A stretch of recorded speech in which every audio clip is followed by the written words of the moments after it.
Сар тахлын орчин нөгөө нөлөөлөлт автсан иргэд аж ахуйн нэгжийг орлогын нэмэгдүүлэх чиглэлээр Монгол Засгийн газар хөдөлмөр нийгмийн хамгааллын яам Азийн хөгжлийн банктай хамтран одоо энэ төгсөлтийн аргачлалын хөтөлбөрийг хэрэгжүүлсэн. Сонгойрхон дүүргөв нэг 730 орчим одоо хувь хүн жижиг дунд бизнес эрхэлдэг одоо иргэд маань хамрагдсан. Тэгээд өнөөдөр одоо бас тайланд өдөрлөгөө хийж байна. Энэ маань бол одоо бодит үр дүнгээ өгсөн. За бас жижиг бизнесүүдэд бойжуулсан ийм одоо өгөөжтэй арга хэмжээ болсон.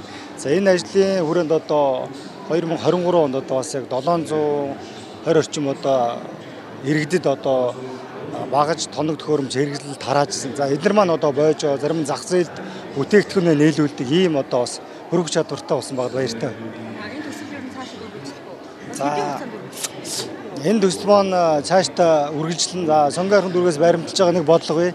Иргэдийнхээ ажлын байрыг нэмэгдүүлэх, ажилдаа орлоготой байх гэдэг энэ хөтөлбөрүүд бас жил болгон хэрэгжээд явдаг. Энэ хөтөлбөрийн дагуу энэ маань улам баяжаад явж байгаа. За сонгойрхон дүүргийн жижиг зунд үйлдвэрлэл, хөдөлмөр халамж үйлчлэгээний хэлцээр дамжиж одоо бас төсөл хөтөлбөрүүд хэрэгждэг. За энд хамрагдсан иргэдийг бас одоо ажлын байрыг нэмэгдүүлэх, бараа бүтээгдэхүүнийг одоо бас маасаар үйлдвэрлэж борлуулах энэ ажлыг одоо тогтмол дэмжиж явж байгаа.